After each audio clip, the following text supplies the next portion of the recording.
May month na kaano, hindi ko lang nalaman kung ilang months yung nakatalatag. Pero yung binidisinggi ko sa iyo, 4 senators, tapos may amount. So, tinutukoy na 4 senators, yung senatorial Yung votes. alyansa. Alyansa. Ng bagong Pilipinas. So, yun ang tinutukoy na 4 senators na yun. Kasi hindi ba kasama siya? Opo. Kasama si Ping doon sa 12 na Senatorial senatorial votes. balls ng alyansa ng bagong Pilipinas. Ayun. So sa flood control money, Opo. ay nakinabang siya talaga. Dahil naka-itemize yun. Nagamit. Wala mo na ako. Gusto ko nga makumpleto muna bago tayo magsalita ng tapos eh. Nako. Gusto niyang igalang ang mga taong itinuturo ng maraming testimonya kaysa sa taong bayan. Saka gusto niyang mapagtakpan ang mga taong gusto niyang takpan. Ayun. Ang tanong ko, ilang maleta ba ang dahilan? Nako, maganda yan.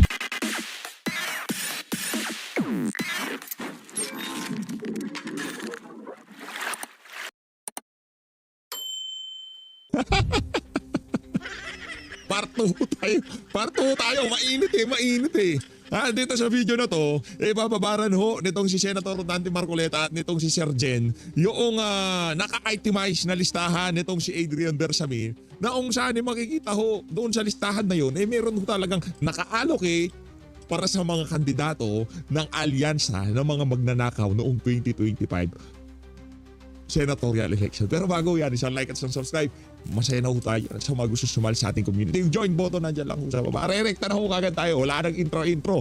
Dito ho tayo sa saganang mamamayan. Babaran ho natin itong mga detalyeng ilalabas nitong si Senator Dante Marcoleta dito sa video na to. Ping! Huwag ka kasing duwag. Walang nga ka mag-imbestiga ka. Yan. Mag-imbestiga ka tapos ang usapan. Wala tayong away. Wala tayong problema dito. Mag-imbestiga ka lang. Tapos ang usapan. Buisit na to. Ano ha? Saan gusto kong balikan yung pinunto nyo kay Adrian Bersamin? Yan. Galing doon. Meron siyang resibo. Yung sabihin kung saan napunta. Sino pinagbigyan. Detalyado. Naka-itemize nga. Alimbawa yung 4 senators, sabi niya, may amount. May column eh. At yung sinasabi ko sa yung 4 senators, hindi lang naman isang ano yun eh. May period yun eh. May month na kaano, hindi ko lang nalaman kung ilang months yung nakatalatag. Pero yung binidisinggi ko sa iyo, 4 senators, tapos may amount. So, tinutukoy na 4 senators, yung senatorial votes. Yung alyansa. Alyansa. Ng bagong Pilipinas. So, yun ang tinutukoy na 4 senators na yun. Kasi hindi ba kasama siya? Opo. Kasama si Ping doon sa 12 na senatorial Senatorial votes. balls ng alyansa ng bagong Pilipinas. Ayun. So sa flood control money, Opo. ay nakinabang siya talaga. Dahil naka-itemize yun. Nagamit. So, yun ang Hindi lang minsan yun ha. Nakita ko may months eh. Opo. So kung halimbawa 3 months or 4 months yun, kwentahin natin kung ilan ang napunta sa kanila. So, ano kayo? Dinistribute kayo sa kayo? Baka naman isang pondo. Kaya nga ang gusto ko nga tawagin niya si Adrian. Ayun. At para naman mayroong makasagot doon sa akin kung paano ko nakita, patawag niya rin si Congressman Lian Lebiste. Kasi doon ko nakita eh. Yan. Ayun. Hindi ko nakita mismo kay Adrian. Kaya sinasabi ko, kay Congressman Lebiste ko nakita. Yun naman ang totoo. Pinakita niya sa akin. Pero ang source po, flood control, 8 billion, meron pa bang ibang mga sources na pinagmula? Marami. Yung nakita ko nga, dahil nga mabilisan naman yun sa dami ng files. Opo.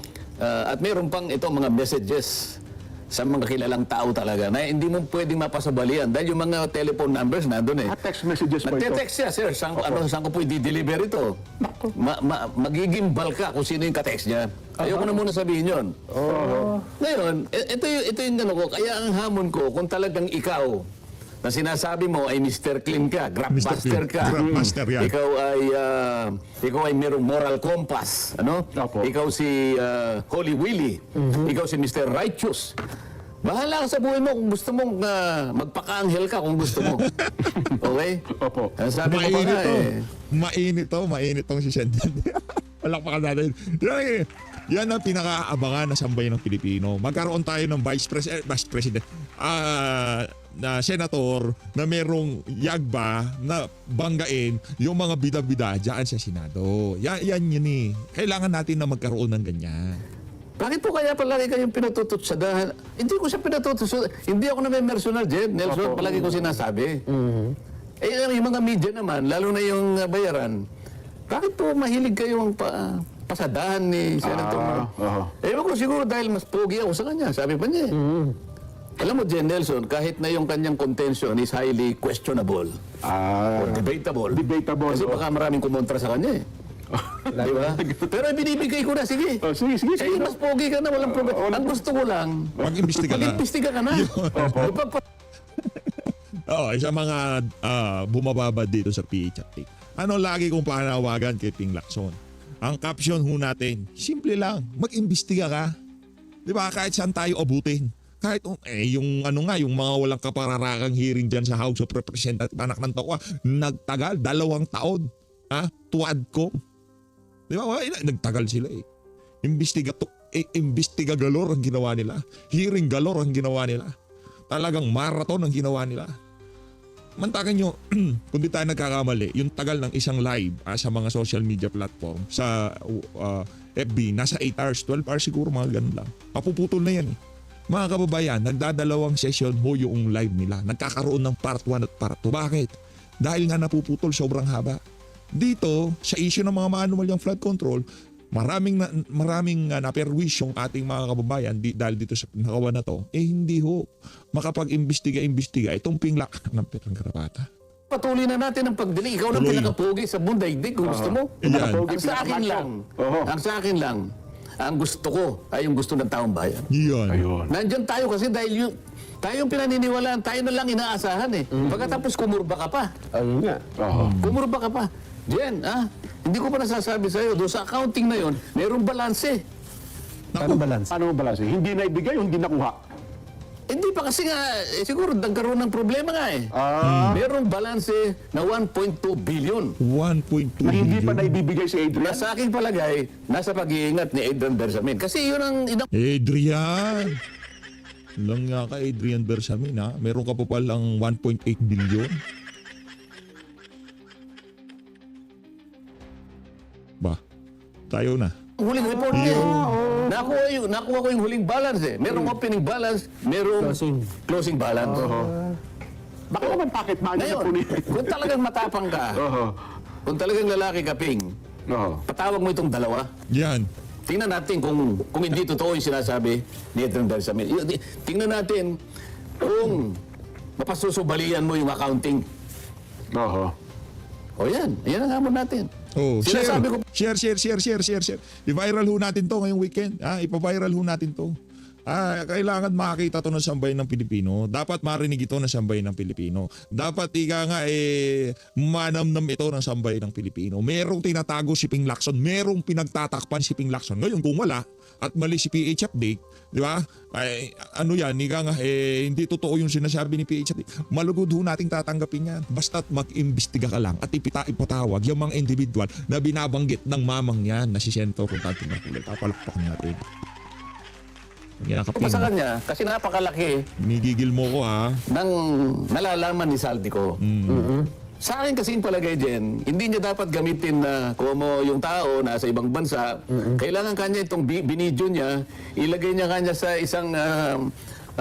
isang subscribe o sinumpaang salaysay para magamit namin. Hindi magagawa ni Saldico ngayon dahil nanganganib ang buhay niya eh. Alam niyo naman kung bakit. Sa dami ng nalalaman niya dito sa anomalyang ito, baka nasa eroplano pa lang sumabog na yung eroplano eh. Ganun katindi pa. Ganun katindi. Yun. Ngayon, huwag mo nang asahan na darating dito si Saldico. Nagbigay ako sa kanya ng pamamaraan kung paano natin magagamit. Sabi ko, magdeklara ka lang, magpahayag ka lang. O sige, Saldi, sabi ko. Sabihin mo kay Saldi, gumawa ka ng isang sworn statement at humarap ka sa isang commissioned notary kahit sa ang panig ng Europa. Kung ikaw ay nasa Portugal, mayroong mga commissioned notary dyan. At alam ng notary, ang gagawin niya, pa-apostil mo yan. Yung apostil dyan kasi, ay nandun sa isang apostil convention na sinasabi. Ito yung nangyari din sa Ngayon, ang ginagamit na dahilan pa nitong si Ping Lacson, diyan sa diyan sa hindi pagharap nitong si Saldico diyan sa hearing. Yun daw naging advice nitong si Senator Bato de la Rosa. Ano to ko, magaling ka diyan kay Senator Bato, bakit mo papaniwalaan? Ikaw ang grabbuster. Ikaw ang pinakamagaling na senador sa kasaysayan ng Pilipinas. Bakit papaniwalaan mo si Bato de la Rosa, di ba? Hague. Yes po. Convention yan. Na pinagtibay ng ating Korte Suprema doon sa OCA Circular number 210-2013. Ibig sabihin, pinapayagan ng Korte Suprema sa mga ganong klaseng pagkakataon. Katulad ni Saldi, gusto niyang magpahayag, gusto niyang makapag-contribute para sa ganon kanyang malaman ninyo. Nagpahayag siya sa maraming pagkakataon, 8 installments ng video sa kanyang sariling Facebook. Facebook page ba yung tawag doon? Opo. Ngayon, i-reduce niya yun, pa-apostil niya, pwede na siyang humarap sa kahit online. Naka-Zoom, naka-Webex, pwede po yan. Itinuturo ko sa kanyang dahilan dahil gusto ko ngang matapos namin ito. Napakarami, napakasustansya ng sinasabi ni Saldico. Correct. Ngayon, ayaw niya. Bakit ayaw mo? Ang sabi daw niya, paano kung natuklasan daw po nagsinungaling at na-contempt? Paano na ipakukulong yun, nasa labas pa ng bansa. Hindi gano'n eh. Tingnan mo, sabi ko nga sa'yo, tingnan mo, ang daming nire-reconsider dito eh. 12 yung contractors na kanyang pinagbibira sa kanyang privilege speech. Siguro 2 lang yata ang napatawag doon. Pero yung Sunwest na pag-aari ni Saldico, hindi niya pinatawag. Alam mo kung bakit? Yan Kaya balita. nga pa niya sumakay na. Nanghiram ng helicopter kay Saldico eh. Oo nga. Oo nga. O yan naman ay pinagtibay na sa nakita ko na yung mga nakasakay sila doon eh. Ako ba nanghiram ako ng helicopter kay Saldico? Hindi. Sinasabi niya kinakampihan ko raw si Diskaya Jen. Nelson. Kasi nga kinakitaan eh. Nilitrato sila ng 2 mag-asawang Diskaya, nasa gitna siya eh. Ako hindi ko kilala yung mga yun eh. Kaya election yun ha, election yun. Pagkatapos akong pagbibintangan niya, na kinakampihan ko ang Diskaya. E panahon ng election, bakit ka nandun sa gitna ng 2 mag-asawang Diskaya? Ang dami kong itatanong sa kanya ngayon eh. O, pinagdiskitahan mo ako eh. Samantalang ang gusto ko lang, tulungan kita. Alang-alang sa tao. Alang-alang sa bayan. Nagalit ka pa sa akin. Ano ba talagang problema mo? Di ba? O, meron pa ako sinasabi. Doon sa isang pagpapahayag ni Saldico, binanggit niya yung 30 Tamarind Street, sabi ko. Ay, may address nga doon. Kaya kinakailangan tawagin mo ako si Yusek Jojo Cadiz. Oo, nabanggit yung pangalan. Kasi, iba yung kanyang pagpapahayag. Sabi niya, yung 1 billion ay diniliver ko sa 30 Tamarind Street, South Forbes. Sang-ayon sa utos ni former Speaker Martin Romualdez. Doon ko i-deliver dahil drop-off point yun. Ngayon, ang sinabi niya na tumanggap ng pera, drop-off point, ang sabi nila, yung pera na yun ay di-deliver naman sa bahay ng Pangulong Marcos. Sa Aguado daw. Aligasyon yan yun, ha? Ngayon, para malaman sana natin ang totoo, ipatawag mo kasi pangalan ng Pangulo ang nakasalalay dito. Kaya tayo mong ipatawag. Ang kumuha doon, ang tumanggap ng pera ay yung Yusek Jojo Cadiz. sa 2 pagkakataon. December 2, 2025, December 5, 2025. Pati yung ginamit na sasakyan, dinescribe niya eh. Yung December 2 is ang Grand Elite. December 5, 2 Grand Elite na ang ginamit. Dahil 800 million yun. December 2, 200 million. Kaya kailangan 1 billion ang diniliver. Dinescribe na sasakyan ni Yusek Jojo Cadiz, isang black na Fortuner, kasama yung driver. At ginamit ang mga sasakyan na yun para i-deliver daw sa bahay ng Pangulo sa Nara Street. Di ba mabuti na tawagin mo yun kasi pati pangalan ng Pangulo nadawit na eh. Ayaw niyang tawagin si Saldico. Ito yung pinag-uusapan natin eh. Patawag mo. Ayaw niya talaga na makumpleto yung picture. Yan. Ikaw ba, Jen, nagdo-drawing ka ng tao? Naidrawing mo na eh. Hanggang balikat, pero yung ulo wala. Sa palagay mo ba eh, Ipirmahan. sa palagay mo may say-say yung drawing mo? Kahit saan pati palak ng drawing sa buong mundo na isasubmit mo yung drawing mo, Di mo wala nanalo. tatanggap yan eh. Kahit na maganda yung pagkakadrawing mo mula sa talampakan hanggang balikat, Kung walang ulo ba eh wala namang ulo eh. Pipirma ka ba? Ipirmahan mo. Ito yung problema eh. Ngayon, pinipilit niya na pumirma kami. Kami pa ngayon ang may kasalanan kung bakit daw nabibinbin ang kanyang pagdinig. Ano naman ang connection din ng pagpirma sa namin sa pagpapatuloy ng pagdinig? Yan. Wala. Oo nga, no? Ikaw nga magsalita, Nelson. Ayun nga doon hindi namin maintindihan. Kasi kahit hindi na... Akala ko ako lang hindi nakakaintindi. Tinanong ko nga doon sa magtataho eh. mali po yung kanya. Opo. Mali po yun. Kasi Wala po akong makitang, magtataho lang yun ha. Wala po akong makitang connection, sir. Oo. Hindi, alam mo, kaya kita tinanong, para makasiguro ako eh. Aha. Kasi baka Baka yung hindi sync sa reality. baka kayo lang ako, din baka makaintindi. hindi na ako in sync with reality. Medyo pangit na patama yun. Sabi kailangan magising ako kung ako ay nananaginip. Ayun nga. Opo. Di ba? Eh sabi na hindi po, wala pong connection, sir. Ako po kanya gusto ko magpatuloy. Dahil ang sinabi po ninyo, incomplete pala yun, partial pala yun. Dapat lang ituloy. Eh sabi nga niya, hindi nga niya may kukontinue kung hindi kami pipirma. Sir, huwag kang pipirma, sir. Sabi niya. Oo. Wala pong connection. Oo nga, no? Hindi ko po minamaliit yung magtataho. At saka nakapagtataka din nun, Nelson, Sen, mismo sa grupo niya sa majority, yung mga kasama sa majority, para hindi pumirma eh. Ayun nga. Di ba? Eh, di ba niya naisip yun? Oo. Sino ngayon ang wala sa hulog? Yun ako. Oo yan. nga, no? Kanina pa sinasabi ko yung kanyang inconsistency. Meron siya nakitang papel. Aba, talagang kung ano nang umikot sa isip niya. Oo. Naisip ko tuloy yung kwento tungkol sa isang boksingero, Nelson. Boksingero po. Alam mo yung kwento ron? Hindi ko po, yan ah. Alam mo yung boksingero, Jen? Opo. Dahil sa practice ng practice yan eh. Kailangan talaga yan. Kapag hindi ka nag-practice, lalo na kung maganda yung premyo, di ba? Halimbawa, Sa ano talaga niya, iba. sa halimbawa, World Championship na to. Oo. Aba, halos lahat ng panahon ng buhay mo, ilalahan mo sa practice. Halos makapagto ang hiningi mo dyan, sabi nga nila. Habang pagsasanay. Dahil sa kapa-practice mo dyan, kamukha ni Ping. Oo. Pulis yan eh. Ha? Ganun na nakagawi yan eh. Yung boksingero, kahit natutulog yan, Opo. pag nakarinig ng bating-ting yan, tatayo yan. Gagano Ganun mo ba? Ano pagtayo niya, nakita niya, sorbitero pala yung nagbibiting-ting. Aha. Anong ibig ko sabihin? Ang bilis niyang gumawa ng isang hakbang eh. Ikaw, si Ping pala ang wala sa hulog eh. Alam niyo mga kababayan, ganito kasi yan, di ba? Nakita ko na yung ano na yun ni Ping na meron siyang meron siyang presko, meron siyang ganito, meron siyang ganyan. Hindi na ho natin kinontent. Pagkatapos nung sagutan na dyan sa Senado, nung tumayo itong si Sendante, nung tinangka niyang tanungan itong si Ping Lacson at naduwag nga naman itong si Ping. Kinabukasan, kagyat nagpatawag ng press con itong si Ping. Nakita ho natin siya na lumabas sa feeds natin. Pero alam na natin, kung baga tansya na natin, dahil nga yung laman ng kanyang privilege speech, yung sinasabi niya meron siyang ibubulgar dahil dun sa 500 milyon na di umano linalabi nitong si Sendante Marcoleta na project o insertion. O kung ano man ang tawag dyan. Ito, sinasabi, hindi naman pinapasinungalingan ni Sendante. At hindi rin naman natin sinasabing masama yan, okay? Hindi na sinasabi, nagiging masama yan kung halimbawa ako, congressman ako. Two-rider party list ako. Hindi yung one-rider, ako two-rider party list ako. Tapos yung tatay ko, contractor. Contractor, ako ang congressman. Ang tatay ko, siya ang contractor.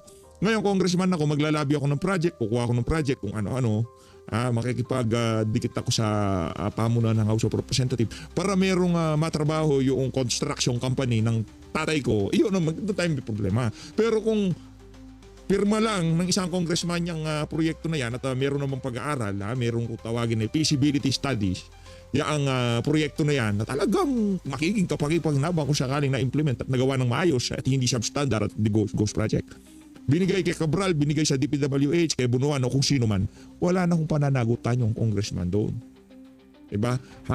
Hanggang wala ho siyang kamag-anak na nakialam doon sa proyekto, wala ho siyang, hindi ho siya naglabi during bidding process, wala ho siyang linabing contractor para trabahuhin yung proyekto. Ngayon, ibang usapan kung itong si Rodante Marcoleta mapapakitaan tayo ng ebidensya na naglabi siya, meron siyang rinikomendang construction firm, ang kanyang anak na si Senator ay Congressman Paulo Marcoleta ay isa palang contractor, ibang usapan na ho yun. Diba? Ibang usapan na yun. Doon na natin kikwestiyonin itong si Rodante Marcoleta. Pero hindi niya pinapasinungalingan at sinabi niya na talagang mayroong feasibility study, pirma lang yun at ibibigay doon sa mga kinauukulan sa DPWH. Sino nga ba naman itong Rodante Marcoleta para hindi pagbigyan? Kung mahalay mo nga ba naman itong tulay na to, talagang ang laking problema namin sin pagka bumabagyo. Umiikot pa kami doon sa 3 barangay. Ito pagka nagawa to, isang diretso na lang. Wala pa 1 minuto, nakatawid na kami dyan. Di ba? Ang napakaganda niyan. Si Sen Marcoleta, tama, maganda nga to. bigay natin sa DPWH. Magkano yung project? 500 million. Eh, wala na akong pakialam dyan. Basta ibigay ko ng dokumento. May yung studies, lahat nandyan na. Walang problema. Pero pagdating during bidding, during construction, wala na akong pakialam dyan. Basta ako, ibinigay ko sa kinauukulan yung concern nyo, yung request nyo. Hanggang doon lang. Wala akong problema doon. Pero pagka kayo nakialam na, doon sa pagkatinatayo na yung mga proyekto na yan. Ba? Kunyari, kung halimbawa si Rodante Marcoleta ay nakialam, makakalaban na ho tayo dito sa PH Update. Maghihiwalay na tayo ng landas. Ika nga, when I see you again. Napanood niyo po ba yung meme na yon? Nung si Vin Diesel at saka si Paul Walker, maghihiwalay na sila ng Ganun ang mangyayari sa amin ni Senator Rodante Marcoleta. Siyempre, nakalihis na ho sa ating prinsipyo yun. Kaya hindi na ho natin susuportahan kung ano man yung mga banat nitong si Sendante. Kung sakaling involved siya. Pero ba sa ating nakikita, kasi kung involved yan, matagal na hong lumabas yung mga issue na yan. Uunahin ho nila yung mga kalaban nila sa politika kay Sec. Martin Romualdez, kay Adrian Bersamin o kung kanino pa man na nakakaladkad ang pangalan dito sa napakalaking skandalo na to na mapahanggang sa ngayon hindi pa rin ho nabibigyan ng kasagutan. Tuloy. Pero walang, kamukha nung binanggit ko kanina, hindi ko naiisa-isahin. Hanggang doon lang siya, gagawa ng ganito, ganyan. Ngayon, ito hinahamon kita ngayon. Yan, hamon yan. Hinahamon kita. Ito, hindi na, huwag na natin isama yung patay. Igalang na lang natin dahil yung tao ay nagpahinga na. Wala na. Yan, kung kulang paggalang, ibigay na lang natin. Pa-examine mo yung kanyang sa ombudsman. Ayaw, paano i-examine ng ombudsman? Tanging yung patay lang ang makakapagsabi kung makakapagsalita pa. Ngayon, kung dahil sa namayapa na si Jose Cabral, nasa sayo kung gusto mong isabihin na yung sepulturero.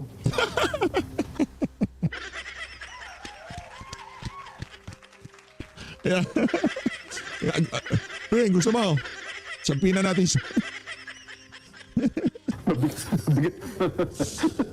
Alam mo, kinakailangan natin basagin talaga ito kung ano Ano talagang gusto mo? Nahamon kita ngayon. Tatlong bagay nga Opo. Tatlong bagay nga Ipapatawag mo ba si Bersamin? Ipapatawag mo ba si Lian Libiste? Len Libiste? Hindi, isa yun. Yung dalawa na yun. Jojo Cadiz? Yeah. Yung hamon ko sa iyo na pag na-apostil ba ni Saldico, Ipapatawag siya. ihaharap mo ba siya sa ating pagdinig sa pamagitan ng Zoom? Ito ang dapat mong gawin para makumpleto sa lalong madaling panahon. Ito ang hinahangad ng taong bayan. Nagsisikip ng dibdib nila, lalong-lalo na sa panahong ito.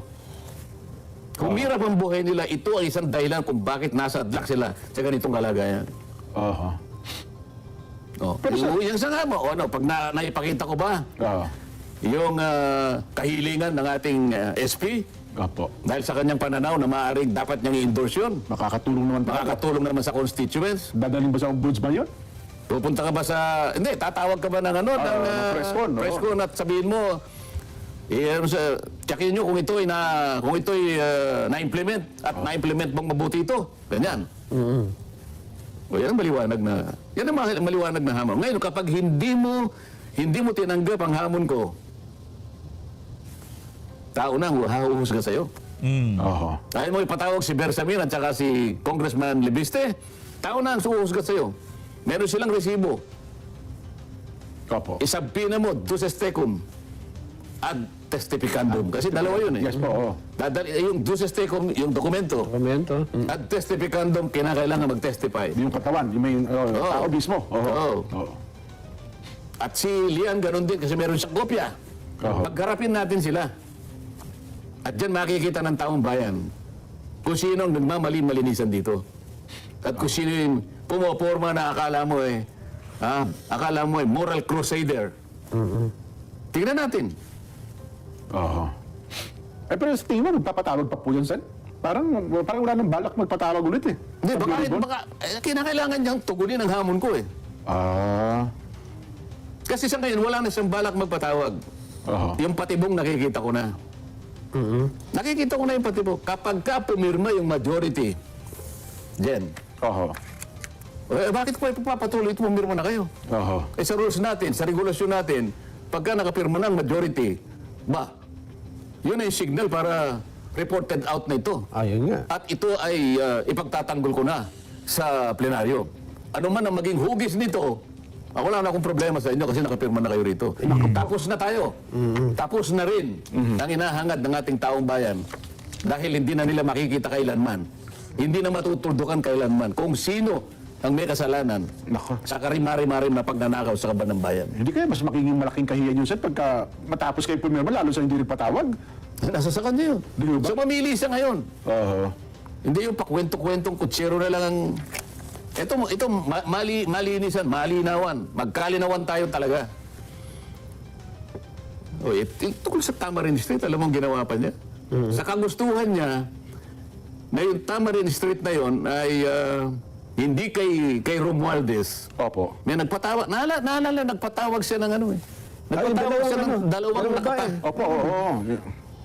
Kagagawan niya yun, ha?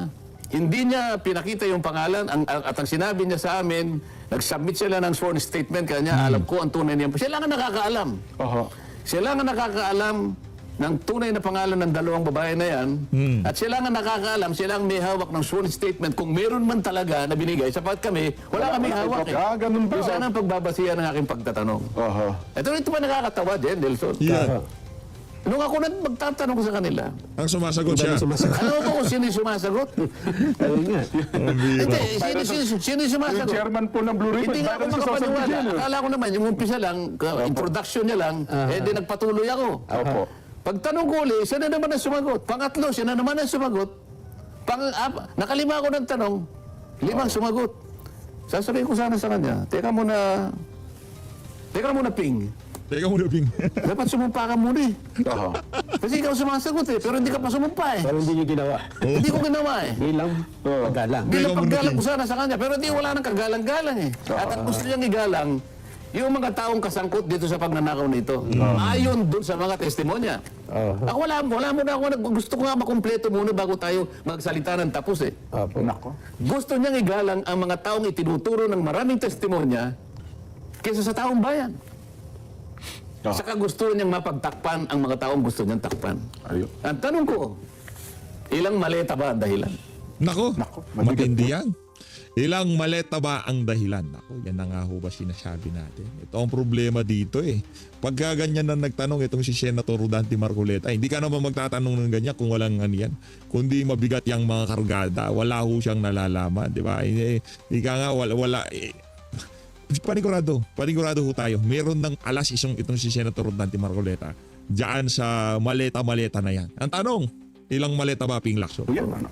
Pero teka lang, hindi ba kasama sa challenge sa yung 18 dating sundalo? Sinabi ko nga yun eh. Oo. Hindi lamang eh. May Diba patawag din, oh. Si Chavit, sinabi ko. Ang Ayun, pinaka-importante dito si Saldico. Itinuro ko na sa kanya ang pamamaraan. Pero hindi niya pinansin. Kasi alam niya totoo at alam niya tama eh. Oho. Oh, hindi sinadjust ng kanyang mga sariling mga abogado. Sapot siya nagsabi, may hina yung mga staff niya. Siya ang nagsabi, hindi ako. Opo. Sa press ko nata. Pero press ko, sinabi niya, Sir, kailan po ba niyo Ilalabas yung... ilalabas ko kasi mahina yung staff ko eh. Tinanong ko nga sa kanila eh. Tatango-tango lang. Mahina eh. Ay, isip-isipin mo, pati yung paggawa ng report eh, i-delegate sa mga staff niya. Hindi pwede yun eh. Oho. Kasi dapat bilang chairman, siya Parang ako lang ang nagsasalita rito yung dalawa. Kaya nga po, sir, bilang chairman, dapat siya ang talagang mangunguna sa paggawa ng report na yon. Di ba? Pero ito bang yung kanyang chairman's report, sila na ba may gawa nun o mga staff pa rin nila? Hindi nga eh. Wala naman sa tuntunin namin na gagawa ko ng chairman's progress report. Oho. Sabi ko nga sa'yo, i-analyze mo, walang katuturan yun eh. Kaya siya nag-deliver ng privilege speech para doon sa kaprasong papel na ipakikita niya. Ayun Na yun pala. ang ginamit niyang dahilan para magpakalat sa media na siraan niya ako. Oho. Sana may mapaniwala siya. Yan. Ay mukhang wala po bigap Hindi, kinabukasan. sana. Ako umaasa ako, may mapaniwala sana siya. Oho. Para kahit paano, gano'n mang Oho. katuparan yung kanyang pangarap. Nako. Well, labangan natin kung tutugon po. Pero hanggang kailan ho ba? Kasi di ba magre-recess na rin ata kayo, Sen eh. Ang hearing ng, di ba, Congress? Para mag-prepare na kayo sa SONA? Hanggang kailan ho ba ang... Ilang linggo na lang kayo. Parang ilang araw na lang ata, di ba? Hindi, ba't sa akin mo tinatanong? Ikaw ba naniniwala magpapatawag pa yan? hindi, parang hindi na nga ata eh. Feeling ko wala na eh. Isip-isipin mo naman, bago raw siya magpatawag ng panibagong hearing, kailangan pumirma kami. Oho. Paano ka pipirma sa isang report na hindi kompleto? Yun ang problema eh. So, ginagawa niya ngayon, binablockmail niya kami. Binablockmail yan. Tama ba yun? Mali Pero yan. isang Mali. empleyado. Halimbawa dito sa atin, halimbawa itong cameraman natin na gwapong ito, itong nasa harap ko. Opo. Yan. Hindi ba, bago siya nakuha ang cameraman, Napatingin niya ako, talaga gwapo eh. hindi ba naman gwapo? Oo, yan? gwapo. Alam niya yung tungkulin niya, di ba? Eh, siyempre po. Kaya sa kinuha, dahil una, competent. Competent, Sa number one trabaho, kaya niyang gawin. Kaya meron silang kontrata ng ating istasyon. Yes po. Okay. So, ito yung trabaho mo. Ang istasyon naman, ito ang kanyang obligasyon sa kanya. Siyempre po. Pwede ba niya sabihin na isang araw, Sir Jen, hindi mo na ako makakapasok ngayon. Opo. Bakit naman? Basta ayaw ko. Kung gusto mo akong pumasok ngayon bilang cameraman, pautangin mo muna ako. Nako. Tama ba yun? Baka bibigyan ng kondisyon. Eh, gano'n ang ginawa niyang good. Bago ko ipagpatuloy ang aking gawain, sabi niya. Pirmahan niyo muna na ito. ibig sabihin, binggin natin ang mararaming tao para makumpleto natin ang report na to. Oo. Pumirma muna kayo. Bakit ka magbibigay ng kondisyon din? Nelson? Mali talaga. Mali talaga. Tama ba yun? Nung una pa lang natin narinig yung conditionist na yan, nagalit na ho tayo. Nag-alburuto tayo dito sa PHP. Dahil hindi, mali ho talaga yun. Diba? Huwag mong isaalang-alang yung obligasyon dyan sa Blue Ribbon Committee doon sa pirma na gusto mong makuha sa yung partial committee report na yan. Diba? Ngayon, kung ayaw nilang, hindi pa kayo satisfy, o hindi ayaw nyo dito sa partial committee report, sabi muna natin. Tuloy natin. Patawag natin, lahat ng gusto nyo patawag, dinggin natin, lahat ng gusto nyo marinig. Okay? Pagkatapos yan, saka tayo gumawa ng panibagong partial committee report. Pagkatapos natin pinatawag yung mga gusto nyong ipatawag, pagkatapos nating narinig yung mga gusto nyong narinig, at hindi pa rin kayo pumirma dito, wala na sa akin ang pananagutan. Kasi kailangan na natin ika nga mapag-usapan ito eh. Di ba? O. Ngayon, ito na. Kasi hinihintay tayo ng sambayan ng Pilipino. Naghihintay ang ating mga kababayan. Gusto nilang malaman kung ano na yun. Kumbaga yan kasi parang progress report yun eh. Para sa ating mga kababayan, sa sambayan ng Pilipino, na ang Senado ay nagtatrabaho in aid of legislation para hindi na maulit itong nakawan na to.